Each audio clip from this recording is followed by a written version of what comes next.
Greetings and salutations. Real quick, sorry. I have a throat lozenge. I'm a little sick under the weather right now, but you can wait.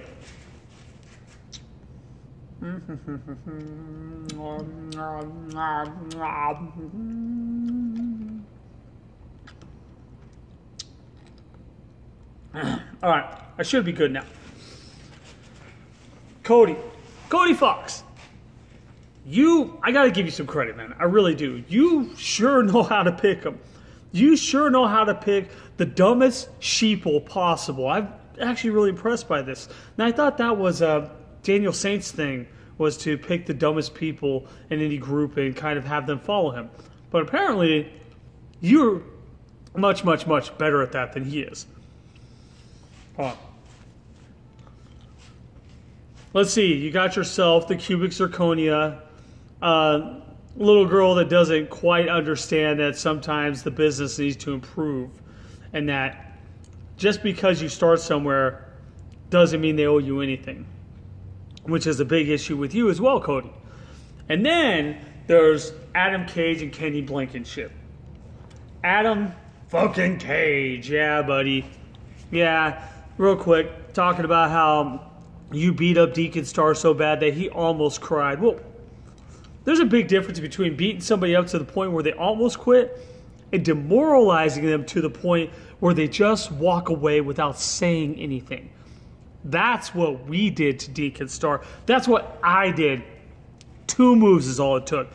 A boot and a fisherman suplex. That's it. And I demoralized him. I made him quit the business. Now that is a special thing. That is damn near impossible to do. Kenny Blankenship. My friend, you seem to think that tag team history is not important in a tag team match. Killjoy and I have been together since pretty much day one as a team. And I know for a fact that Killjoy will always have my back. Him and I have always had each other's back through thick and thin, even when we're fighting in the back. When it comes to getting in that ring, him and I are one unit always. Now you guys, on the other hand, there's always going to be that inkling of doubt in there. There's always going to be that question because of your past, because of the hatred you two had, that maybe, just maybe, your partner's going to leave you hanging out to dry. And maybe, just maybe, you should do that to him first in order to ensure that he doesn't do it to you. Tiny, tiny bit of it, I guarantee you, is going through there somewhere in that little tiny gerbil of a brain of yours. You know, that gerbil's just kicking the wheel, spinning.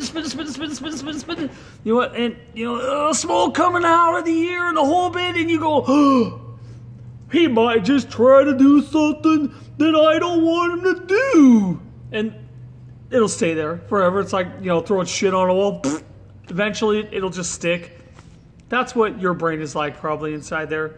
That gerbil must be exhausted because of all the notes you've been taking on us. Whether you want to admit it or not, I know for a fact that the box of crayons that you've been using, the 64 count, the 5 that are left after the ones that you've eaten are whittled down to nothing now because of all the pictures and drawings and stuff and all the letters that you've been trying to put together in order to take notes on the greatness that is Trouble. Tag team wrestling is special because it's not about the individual. Tag team wrestling is about the group as a whole.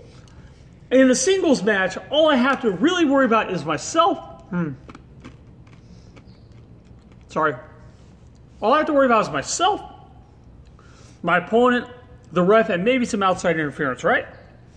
In a tag team match, you have to be in sync with not just your partner, but you have to be looking and understanding what's going on the other side of the ring, what your opponents, both of them, are doing, as well as how the ref is reacting to things, and whether or not there's things going on outside the ring that you may not have noticed before, and things like that. There's a lot bigger picture. There's a lot more moving parts. That's why Killjoy and I have been so great at this for so long, because we're so smart, we're so analytical, we understand the bigger picture, we understand the minutia of everything that happens in the ring. One more thing. You guys seem to be complaining about the fact that you don't get enough attention. I've been here a year and a half and those guys taking my spot. Yeah, they probably did take your spot. Why? Because you were too weak to take it yourselves. When I first came to IW, do you know who the first person that I called out was? Do you know who the very first man I called out in this business was? Legion. The baddest motherfucker on the block. There's no questioning that. That was the man that I started my IW career against. One-on-one, me against him. He was how I wanted to start. I wanted to show everybody exactly who I was, and now I'm not afraid of any man. Who was it that Killjoy first took on? Who was it that the guy that he was trying to key on when he first got here? I believe it was Onions, another madman. Another man that is unbelievably great at what he does.